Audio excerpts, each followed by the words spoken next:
Welcome to Short Bites of History. 5 Gilded Age Gaffes. We start in 1874 New York. A dinner party turned into a golden embarrassment. Tycoon James Gordon Bennett Jr. hosted a lavish feast to flaunt his wealth, serving soup with real solid gold spoons.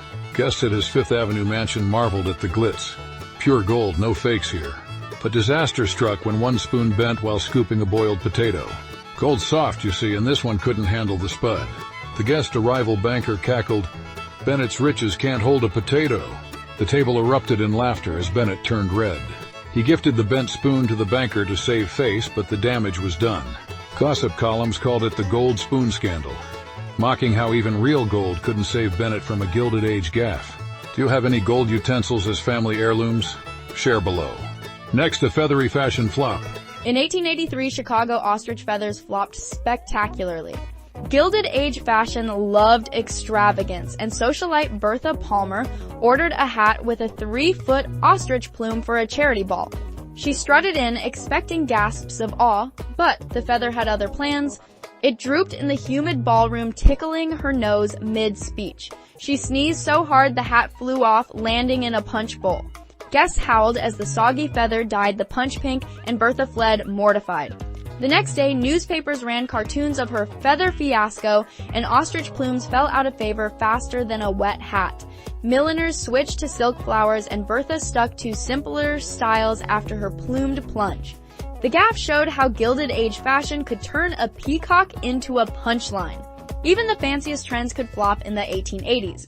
Have you ever had a fashion disaster? Share below. Next, a $1 million ball goes wrong. In 1897 New York, a $1 million ball turned into costume chaos. Socialite Alva Vanderbilt threw the ball of the century at her mansion, inviting 200 guests in historical costumes. She dressed as a Venetian princess, but her rival, dressed as Cleopatra, showed up with a live snake. The snake slithered free during a waltz, causing screams as ladies in hoop skirts tripped over each other. A waiter dropped a tray of champagne, soaking a King Louis XIV, whose wig fell off, revealing a bald head. Guests laughed, but Alva fumed as her perfect night unraveled. The snake was caught, but the party's glamour was lost in the scaly scandal. Newspapers called it the $1 million mishap, and Alva banned animals from future balls. The gaffe showed Gilded Age extravagance could slither into disaster. What's the most lavish ball you have attended? Share below. Next, Edison's shocking prank. In 1889, Thomas Edison's electric chair prank backfired hilariously. During the current war with rival George Westinghouse, Edison pushed alternating current, AC, as dangerous by showcasing an electric chair using AC to execute animals.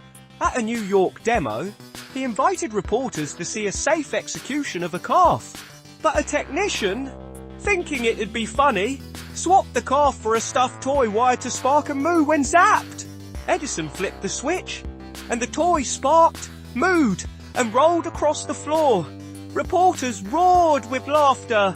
Edison, red-faced, tried to explain, but the crowd chanted, "Moving performance!" The stunt meant to scare folks about AC instead made Edison a Gilded Age punchline. Westinghouse's AC still won, and Edison's prank showed even inventors could shock themselves with a bad idea. What's the best prank you have pulled off? Share below.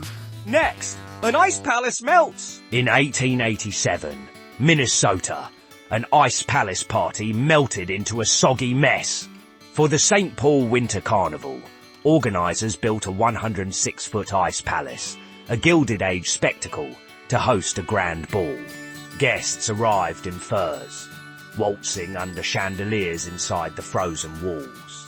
But a warm snap hit mid-party, and the palace started dripping. Ice chunks fell, splashing dancers, and a chandelier crashed into a punch bowl, sending guests slipping on the wet floor. The host shouted, "Keep dancing!" But the walls groaned and everyone fled as the palace sagged. By morning, it was a puddle, and newspapers mocked the ice palace plunge. The carnival continued, but St. Paul learned to check the forecast. The gaff showed Gilded Age ambition could melt under pressure. Literally. Have you ever gone to an ice palace? Share below.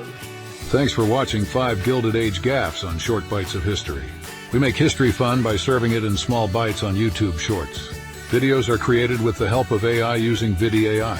A link to VidAI will be pinned in the comments section. The video popping up now is something YouTube thinks you will like. If you know what to do, like, comment, share, and subscribe.